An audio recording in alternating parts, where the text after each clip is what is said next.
رو دو تا پا نمیتونم وایسم، باید روی یه پا اینطوری وایسم. بعد خیلی که سر پا وایسم این بغل این کنارای کمرم خیلی به شدت درد میکنه.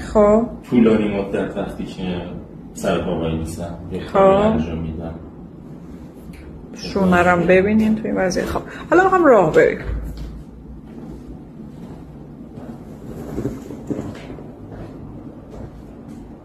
بیاین لطفا.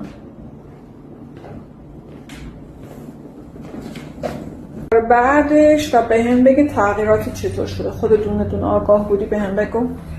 راه رفتنم خیلی چجوری سبک و آسون‌تر شده. سختی احساس می‌کنم راه میرم. بعد موقع راه رفتن مثلا احساس می‌کنم این قسمت هم کنترلی ندارم. ولی الان اوکی شده. آقا چی؟ آقا من خیلی خوبه.